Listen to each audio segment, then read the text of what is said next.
오늘 하나님께서 우리에게 주시는 말씀은 구약성경 여호수아 22장 10절에서 20절까지의 말씀입니다. 여호수아 22장 10절에서 20절까지의 말씀은 구약성경 353면에 있습니다. 제가 하나님의 말씀을 읽을 때에 함께 하나님의 음성을 들으실 수 있기를 바랍니다.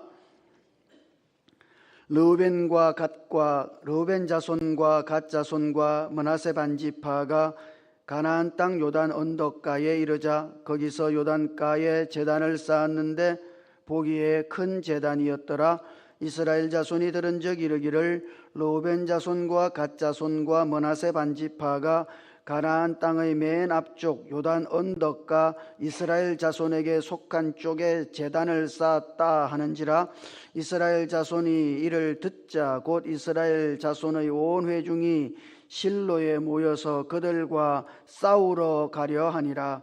이스라엘 자손이 제사장 엘르아살의 아들 비느하스를 길르앗 땅으로 보내어 르우벤 자손과 갓 자손과 므낫세 반지파를 보게 하되 이스라엘 각 지파에서 한 지도자씩 10 지도자들을 그와 함께 하게 하니 그들은 각기 그들의 조상들의 가문의 수령으로서 이스라엘 중에서 1000부장들이라.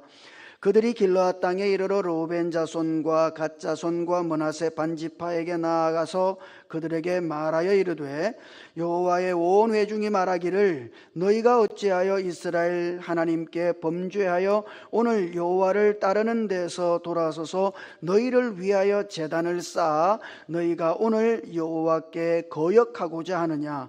부올의 죄악으로 말미암아 여호와의 회중에 재앙이 내렸으나 오늘까지 우리가 그 죄에서 정결함을 받지 못하였거늘 그 죄악이 우리에게 부족하여서 오늘 너희가 돌이켜 여호와를 따르지 아니하려고 하느냐.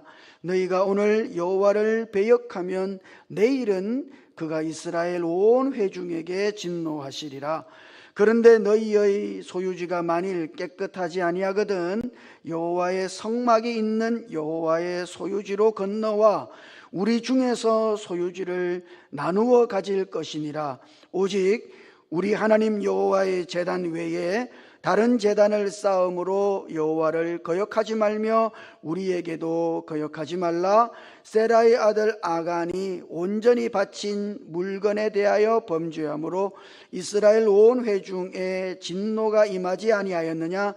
그의 죄악으로 멸망한 자가 그 한 사람만이 아니었느니라 하니라. 할렐루야. 옛날에 한 스승님이 제자들에게 이렇게 물었대요.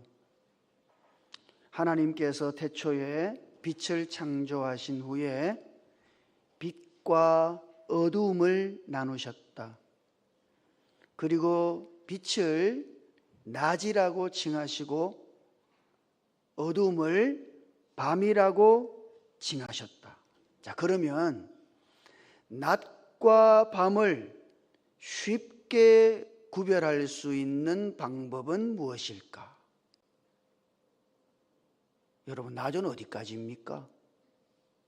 밤은 또 언제부터예요? 낮과 밤을 쉽게 구별할 수 있는 방법이 무엇일지 제자들에게 물었단 말이죠. 그랬더니 한 제자가 이렇게 대답했어요. 예, 선생님. 제 생각에는요, 저기 걸어가고 있는 사람이 남자인지 여자인지 구별할 수 있을 때는 낮입니다. 그러나 남자인지 여자인지 구별하지 못할 때는 밤이라고 생각합니다. 그 일리가 있죠. 예? 저기 걸어가는 사람이 남자인지 여자인지 몰라. 그러면 어두운 거죠. 그 밤인 거예요. 구분할 수 있을 때는 낮인 거죠. 또 어떤 사람이 이렇게 대답했어요. 선생님, 저기 저 무화과 나무에 소가 한 마리 매어져 있는데 저 무화과 나무가 무화과 나무인지 뽕나무인지 구별할 수가 있고 거기 매여 있는 짐승이 소인지 말인지 구분할 수 있을 때에는 낮이고 제대로 구별할 수 없을 때는 밤이라고 생각합니다. 이것도 일리가 있죠. 근데 선생님은 자꾸 답을 듣고 빙그레 웃기만 하는 거예요. 그래서 제자들이 선생님께 여쭈었습니다. 선생님은 뭐라고 생각합니까? 그랬어요. 그랬더니 선생님 왈 대답이 이래요. 옆에 앉아 있는 사람이 형제인지를 알면 낮은 것이고 옆에 앉아 있는 사람이 형제인지를 알지 못하면 밤에 속한 인생이다 그랬어요. 요한일서 2장 11절을 읽어보면 거기 그랬어요.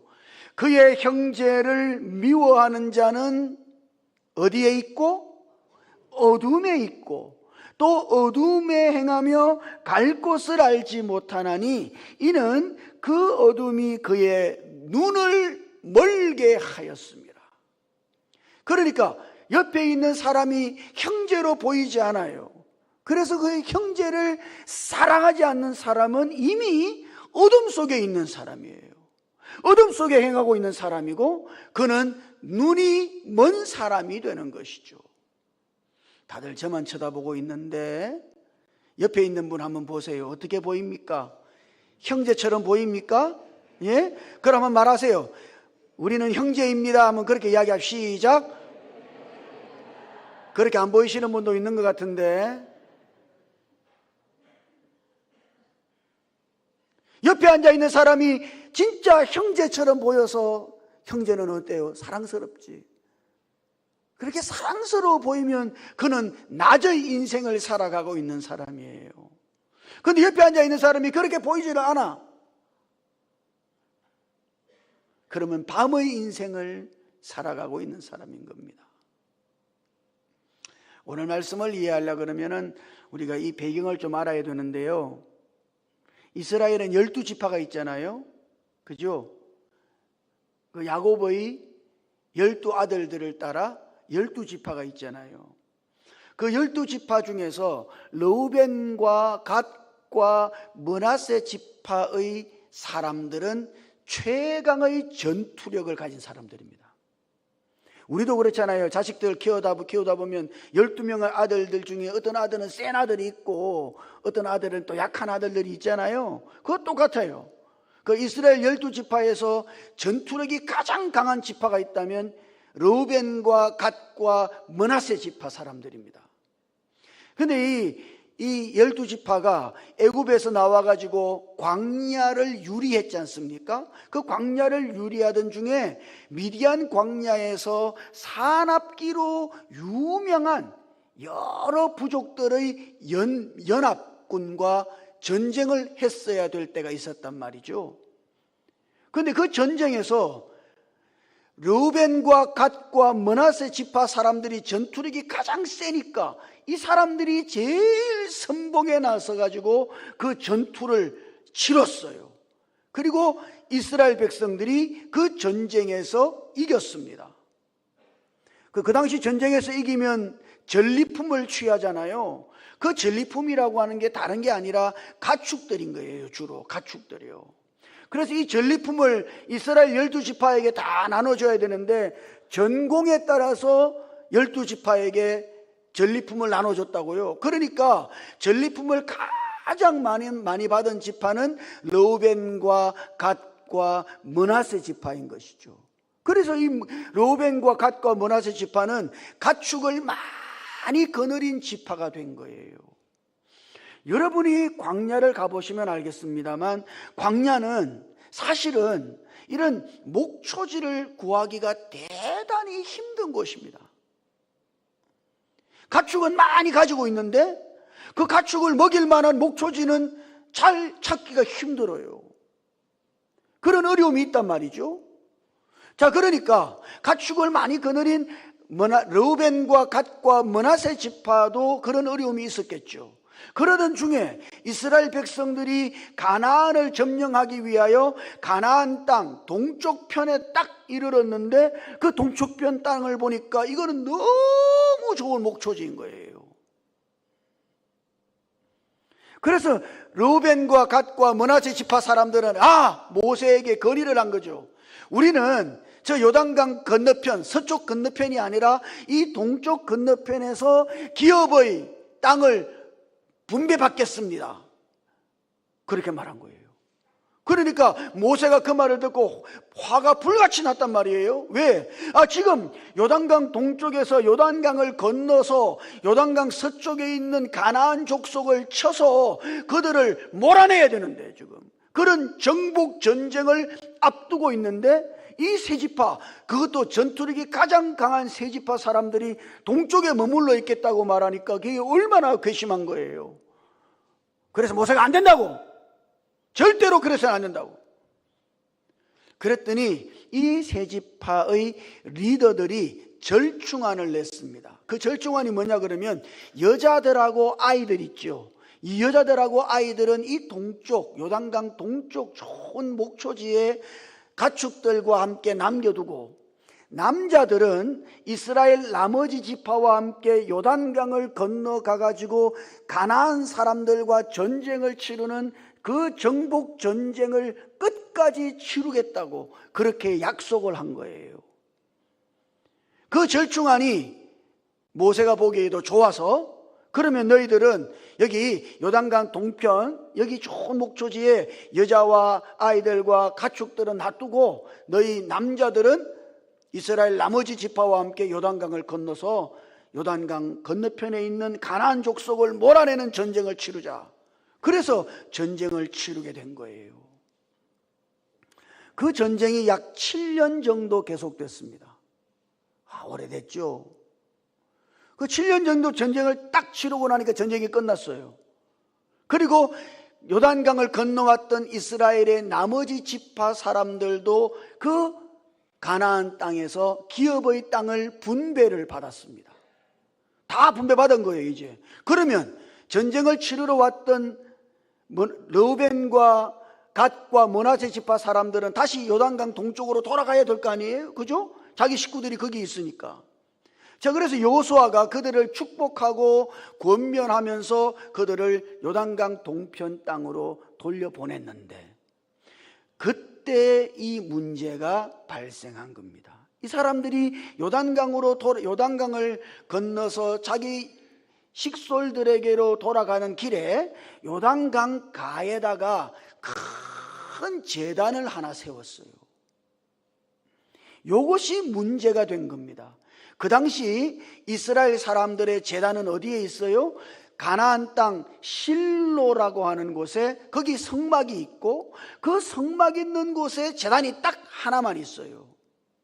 이스라엘 사람들은 이 하나의 제단 이외에 다른 제단은 허용되지 않습니다. 왜냐 그러면 제단이 더러워질 가능성이 있기 때문이죠. 실제로 이방 사람들은 말이죠, 자기들이 있는 곳에다가, 자기들이 사는 곳에다가 제단을 제각각 마련해 놓고 우상을 섬기고 있었거든. 그러니까 이스라엘 사람들도 제단을 아무데나 세우면은 우상 숭배로 전락할 가능성이 대단히 높으니까 구약 성경에서 하나님의 제단의 순결함을 지키는 방법은 제단을 딱 한 군데만 세우는 거예요. 다른 데 세워서는 안 돼요. 그런데 지금 요단강 동편 땅으로 넘어가던 르우벤과 갓과 므낫세 지파 사람들이 요단강 가에다가 큰 제단을 하나 떡 세웠으니 이게 큰일이단 말이죠. 다른 제단을 세웠으니까 이게 안 되는 일이에요. 자, 이것 때문에 이스라엘 백성, 나머지 백성들이 화가 났어요. 그들이 규칙을 어겼으니까. 그래서 그들과 싸우기 위해서 막 분기가 탱천해가지고 그들이 일어났다는 이야기죠. 그 이야기가 11절과 12절에 있습니다. 한번 같이 읽어보죠. 11절과 12절 같이 읽어보십시다. 시작. 이스라엘 자손이 들은즉 이르기를 르우벤 자손과 갓 자손과 므낫세 반지파가 가나안 땅의 맨 앞쪽 요단 언덕과 이스라엘 자손에게 속한 쪽에 제단을 쌓았다 하는지라. 이스라엘 자손이 이를 듣자 곧 이스라엘 자손의 온 회중이 실로에 모여서 그들과 싸우러 가려 하니라. 아멘. 이제 이해하시겠죠? 예, 그 요단강 동편 쪽에 땅을 먼저 분배받았던 르우벤과 갓과 므낫세 지파 사람들이 요단강 동쪽으로 돌아가면서 요단가에다가 큰 제단을 하나 세웠어. 이거 해서는 안 될 일을 한 거예요. 그래서 나머지 지파 사람들이 화가 나가지고 그들과 싸워야 된다고 싸우기 일보 직전까지 간 것입니다. 자, 여기서 중요한 것은 사실 이 르우벤과 갓과 므낫세 지파 사람들은 하나님을 떠나기 위해서 다른 제단을 세운 게 아니거든요. 원래 의도가 사실은 그 반대예요. 이스라엘을 이제 너희하고는 결별이야, 끝이야, 그런 의미에서 제단을 세운 것이 아니거든요. 오히려 그 반대예요. 자기들이 요단 동편에 있습니다만 여전히 이스라엘 족속에게 속한 지파들인 것을 나타내기 위해서 제단을 세웠다 이 말이에요. 그러니까 그 제단을 세운 의도가 완전히 잘못 전달된 거예요. 오해가 일어난 것이죠. 여러분, 여기 11절과 12절 말씀을 보면 거기 비슷한 두 말이 있잖아요. 11절 어떻게 시작해요? 이렇게 해요. 이스라엘 자손이 뭐 했다고요? 들은즉 그랬어요. 들었다고요. 예? 12절 처음에도 그랬죠. 이스라엘 자손이 이를 듣자 그랬단 말이죠. 들은 거예요. 뭔 소리를 들은 거야 지금 이스라엘 사람들이? 이런 걸 뭐라 그래요? 소문이라 그러지. 소문을 들은 거예요. 여러분, 소문은 얼마나 빨리 퍼집니까? 진짜 소문이라고 하는 거는요 급속하게 퍼져요. 그리고 그 소문 때문에 오해가 일어나기가 쉬워. 왜냐 그러면 여러분, 이 말을 전달하는 사람들 있죠. 말을 전하는 사람들, 소문을 일으키는 사람들을 보면은 그 사람들은 사실만을 말하는 게 아닙니다. 우리는 다 그러죠. 이거 사실이 돼. 내가 말하는 건 이건 진짜 다 사실이 돼. 사실이라고 하는 것처럼 말하면서 자기의 해석과 자기의 견해를 거기다가 갖다 붙이는 거예요. 그래서 오해가 생기는 거예요. 누구든지 마찬가지입니다. 여러분들이 무슨 말을 옮길 때 있지 않습니까? 그냥 옮기는 게 아니에요. 사실만을 정확하게 옮기는 것이 아니라 그 사실에 대한 내 생각을 덧붙이고 내 견해를 덧붙여서 그 말을 옮긴단 말이에요. 자, 그러니까 한번 생각해 보죠. 그러면 오해가 발생한다고요. 왜? 그 사람의 견해가 딱 붙어서 왔으니까 오해가 발생하기 쉽죠. 오해가 증폭돼요. 감정을 더 자극하게 되는 것이죠. 자, 르우벤과 갓과 므낫세 지파 사람들이 요단가에 큰 제단을 세웠어. 이게 사실이죠. 그럼 그것만 말합니까? 아니에요. 야, 그들이 요단가에 큰 제단을 세운 걸 보면 우리에게서 떨어져 나가려고 하는 거야. 이제 우리가 섬기는 하나님이 아니라 다른 신을 섬기려고 하는 거 맞지? 이렇게 말했다 이 말이에요. 그러니까 사람들 안에 오해가 증폭돼 가지고 야, 이거 그대로 놔둬서는 안 되겠는데 우리가 싸워야지. 그래서 싸우려고 사람들이 일어났다 이 말입니다. 이건 참 중요한 거예요. 교회 안에서도요 보면은 다툴 때가 있어요. 다투는 것 대부분이 오해 때문에 일어납니다. 그리고 그 오해를 풀지 않았기 때문에 갈등이 여전히 있어요. 이거 참 힘든 일 중에 하나입니다. 교회가 하나가 돼야 되는데, 근데 그 소문 때문에, 말 때문에 오해가 생겨서 갈등이 생겨요. 그러면요, 이 오해를 풀고 하나로 만들기가 대단히 힘들어요. 제가 한번 말씀드린 적 있죠. 제가 이전에 사역하던 교회요. 그 교회는요, 이제 한 번씩 구역장 권찰들이 모이지 않습니까? 구역장 권찰들이 딱 모이죠. 거기에는 앉는 자리가 다 정해져 있어요. 1구역장 여기, 2구역장 여기, 3구역장 여기, 그리고 권찰들까지 싹 다 앉는 자리가 딱 정해져 있어. 안 오면은 누가 안 왔는지 금방 표시가 나. 그렇게 앉아요. 그런데 제가 딱 보니까요, 구역장 둘이 나란히 앉았는데 사이가 안 좋아. 사이가 안 좋아요. 그러니까 앉을 때마다 어떻게 앉는지 잘 보십시오. 한 사람은 이쪽으로 삐딱하게 45도 각도로 여기로 딱 앉아요. 정면으로 쳐다보는 적도 없어. 언제나 그래 앉아요. 45도 각도로 이쪽으로 딱 보고 앉아요. 그 옆에 있는 사람은 또 어떻게 앉아? 이쪽으로 45도 각도로 딱 앉아요. 딱 보면요, 와, 진짜 꼴불견이에요. 한 사람은 이쪽으로 45도 각도로 딱 목사님 쳐다보지도 않아. 눈 마주칠까봐. 이쪽으로, 한 사람은 이쪽으로 45도 각도로 딱 쳐다보고 앉아가지고, 그렇게 끝날 때까지 그렇게 앉아있어. 그게 오해로부터 비롯된 거거든. 와, 근데 이게 풀리지가 않아요. 이게 얼마나, 이거는 아무리 말을 해도 말을 들어먹질 않아.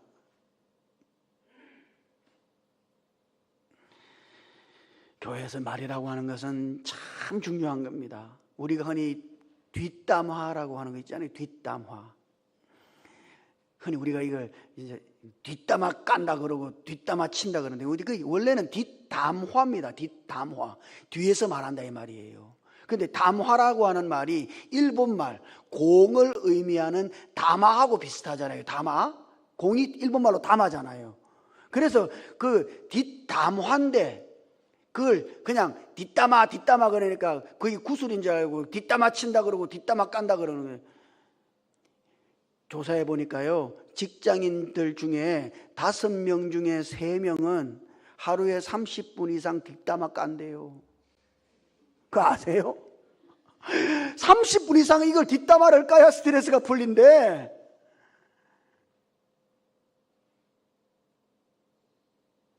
이 소문내는 거 있잖아요. 뒷담화 치는 거예요. 이거 참 꼴불견이거든요. 그 말 때문에 오해가 생겨요. 그 말이 상대방의 마음의 감정을 건드려가지고 증폭시켜. 그러면요, 두 사이가 헤아릴 수 없이 멀어져요. 예? 그리고 이거를 해결하기는 너무 힘들어요. 교회가 하나 되는 게 그래 힘들다 이 말입니다. 말을 잘해야 된다고 원래가. 여러분, 어느 누구도 사실만을 말하는 사람은 절대 없습니다. 단언컨대 그 사실과 함께 자기의 해석을 덧붙여서, 자기의 생각을 덧붙여서 그것이 마치 사실인 것처럼 그렇게 말하니까 오해가 증폭돼서 갈등이 일어나고 분열이 일어나고 싸움이 일어나는 거예요. 지금 그래서 이스라엘 백성들이 이런 지경에 이른 것이지.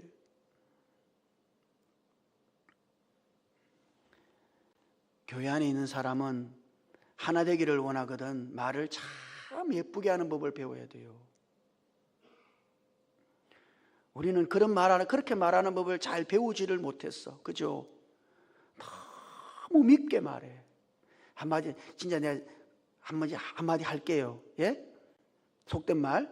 진짜 싸가지 없이 이야기해요. 너무. 말을 왜 그럽니까? 예? 그렇게밖에 못해요. 아니, 말을 이쁘게 하는 법을 배워야 된다고. 설사 그것이 사실이라 할지라도, 그래, 그 사람은 그렇지 않았을 거야. 그런 마음이 아니었을 거야. 이래 생각하고. 제가 참 좋아하는 말씀 중에요, 빌립보서 4장을 읽어보면요, 원래 바울과 빌립보 교회 관계가 참 좋았거든요. 근데 그 빌립보 교회 사람들이 바울이 선교 여행을 떠난다 그러니까 처음에는 선교 후원을 해줬어. 그리고 데살로니가에 갔을 때도 빌립보 사람들이 선교 후원을 잘 해줬거든요. 그런데 어느 날 선교 후원이 딱 끊겼어요. 선교 후원이 끊겼어. 그런데 지금 바울은 어디에 있어? 바울은 감옥에 있어. 사람이 그렇잖아요. 자기 처지가 힘들면은 서운한 게 많지. 맞습니까? 서운한 게 많아. 바울이 감옥에 있었으니까 서운한 게 얼마나 많았겠어요. 아니 그 잘 도와주던 빌립보 사람들도 후원을 딱 끊어버리고 매몰차게 연락도 잘 안 되고 얼마나 서운한 게 많았겠어요. 근데 바울은 이렇게 생각합니다. 이게 너무너무 중요한 거다. 잘 들어보십시오. 너희가 생각은 하였으나 기회가 없었느니라. 저는 이 말이 너무 좋아요. 생각은 하였으나 기회가 없었느니라. 너희가 나를 후원할 생각은 했었지. 생각까지 없었던 건 아니야. 그러나 기회가 없었기 때문에 못한 것뿐이지. 바울은 감옥에서 그렇게 생각한다니까. 예? 여러분 다른 지체에 대해 이러쿵 저러쿵 말이 들릴 때 어떻게 생각해요? 그들도 생각은 있었지만 기회가 없었기 때문이라고.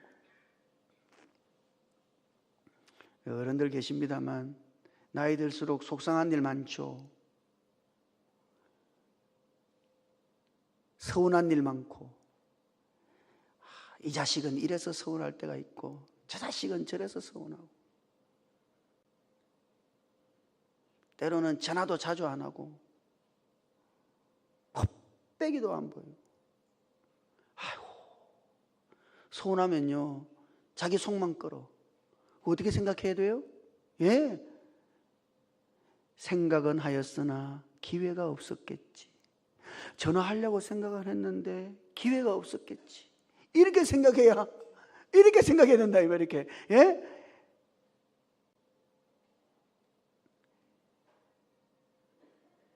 용돈을 좀 더 많이 주고 싶었는데 벌이가 안 되겠지. 기회가 있었으나 생각은 없었느니라. 이게 얼마나 좋은 말이에요. 그런 말 들을 때 상대방은 어떨까요? 와, 그렇잖아요, 그죠? 교회가 하나 되게 하려면요 말을 이쁘게 하는 법을 배워야 돼요. 자, 그리고 이스라엘 백성들이 이 위기, 이 갈등의 위기, 이 싸움의 위기 속에서 두 가지 진리를 딱 붙잡았어요. 이 위기 속에서 한 가지는 이것입니다. 이스라엘 백성 모두가 하나됨 안에 있는 지체라고 하는 사실이요. 우리는 떨어질 수 없는 하나됨 안에 있는 한 지체라고 하는 거, 이거를 이 사람들이 붙잡았다고요. 18절이요. 18절. 이거 한번 읽어봐요. 예? 18절. 자, 한번 같이 읽어보십시다. 시작. 오늘 너희가 돌이켜 여호와를 따르지 아니하려고 하느냐? 너희가 오늘 여호와를 배역하면 내일은 그가 이스라엘 온 회중에게 진노하시리라. 아멘. 이거 따로 떨어진 게 아니에요. 오늘 너희가 여호와를 떠나지, 그러면 하나님이 내일은 우리 온 이스라엘 사람들에게 진노하실 것이다. 여러분 생각해 보십시오. 하나님을 떠난 사람이 벌 받아야지. 아니, 하나님을 떠난 그 사람이 하나님을 떠났다고 해서 오늘 나머지 이스라엘 백성들에게 하나님이 진노하시는 게 말이 돼요? 지금 이스라엘 백성들은 그렇게 생각하고 있는 거예요. 그 말은 뭐예요? 아니, 당신들과 우리는 하나라고, 이미 떨어질 수 없는 하나된 지체라고 이거를 부여잡고 있는 거예요. 여러분, 교회 안에서 갈등이 일어나고 때로는 분열이 일어날 때, 여러분 이거를 기억해야 돼요. 우리는 이미 하나됨 안에 있는 하나의 지체라고 하는 것을 반드시 기억해야만 합니다. 이 진리를 부여잡아야 돼요. 우리는 남남이 아니에요. 너는 너고 나는 나고 이게 아니에요. 너의 아픔이 곧 나의 아픔이고 너의 고통이 곧 나의 고통이야. 왜? 우리는 하나된 지체들이니까.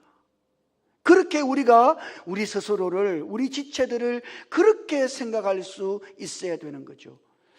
여러분, 그런 이야기가 있잖아요. 한 교수님이 민족에 대해서 어느 날 강의를 했는데 이런 질문을 했어요. 만일 머리가 두 개인 아이가 태어난다면 얘는 한 사람일까 두 사람일까?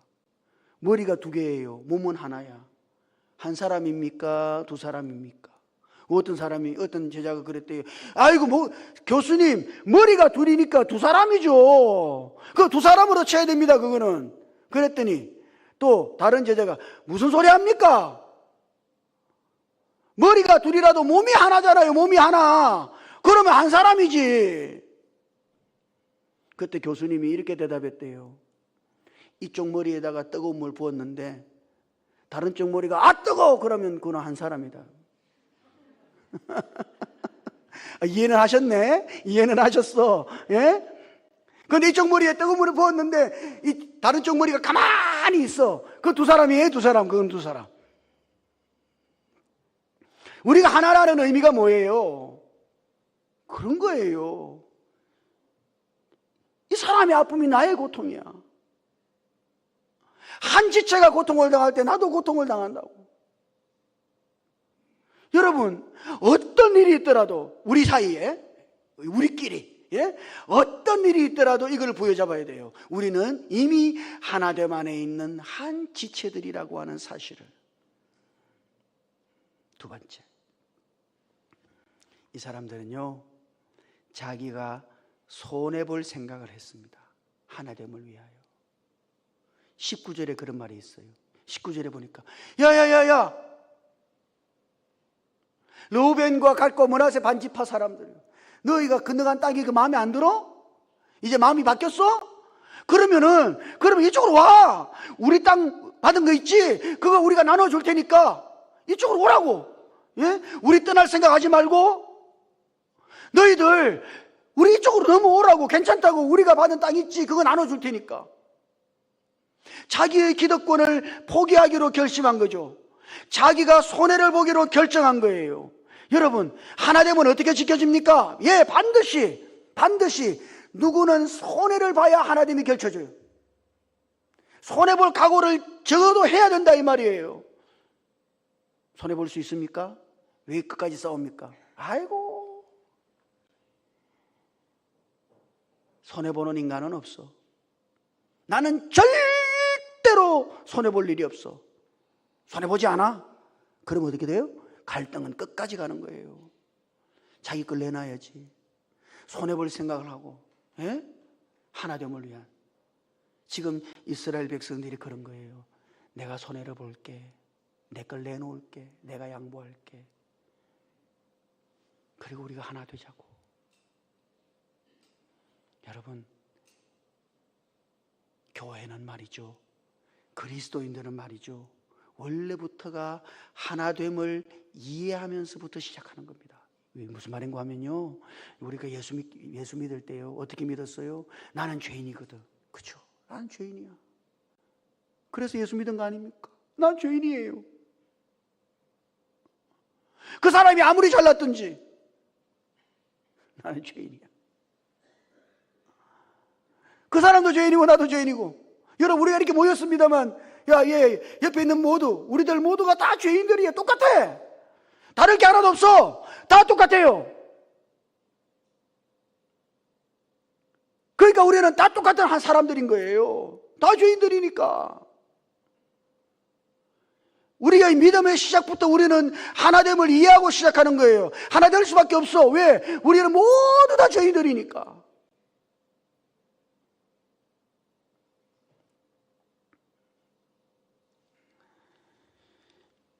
초대교회를 연구해 보면은 초대교회가 그 초대교회가 사실은 거대한 로마를 무너뜨리잖아요. 그죠? 그 로마 제국을 이 초대교회가 무너뜨릴 수 있었던 이유가 있습니다. 이건 신학적인 건 아니고 종교학적으로 보자면. 그럼 왜 그러냐 그러면요, 이 로마 시대에는 노예가 로마 전체 인구의 3분의 1입니다. 노예가 3분의 1이야. 그러니까 노예가 얼마나 많아요? 3명 중에 한 사람은 노예예요. 그런데 이 노예들이 예수를 믿기 시작했거든. 노예가 교회로 돌아오는 거예요. 교회로 오는 거예요. 교회에 오니까 누가 있어요? 주인이 있어. 여러분, 그 당시 노예는 물건입니다. 죽여도 아무 일도 일어나지 않아. 죽여도 괜찮아요. 팔아먹어도 괜찮고. 근데 교회를 왔더니 주인이 교회를 다니네? 근데 그 주인이 그 노예를 형제로 영접하는 거예요. 이게 놀라운 일이 일어난 거죠. 이 교회가요, 대단히 놀라운 거예요. 주인이 있고 노예가 들어왔는데 노예를 한 형제로 영접하는 거예요. 획기적인 거죠. 그래서 초대교회가 로마를 잡아먹은 거예요. 교회의 하나됨이 세상을 바꾼다고. 왜 교회가 욕먹어요? 참 힘들거든.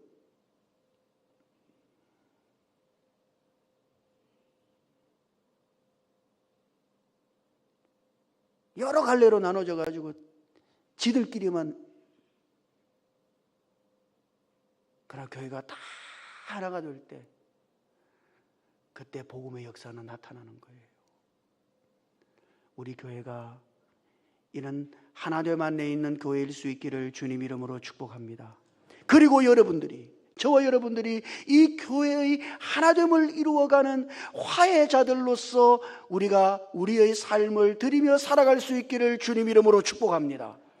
우리들 모두가 하나됨 안에 있는 한 지체인 것을 분명하게 붙잡고 우리가 어떤 손해를 당하더라도 그 하나됨을 지켜가는 화해케 하는 화해자들로서 우리들 모두가 매일을 살아갈 수 있기를 주님 이름으로 축복합니다. 기도하십시다. 주님, 우리가 교회를 하나 되게 하는, 교회를 하나됨 안에 지켜가는 화해자들로서 우리가 살아갈 수 있도록 우리에게 은혜를 베풀어 주시옵소서. 우리 주님 예수님 이름으로 기도드립니다. 아멘. 오늘은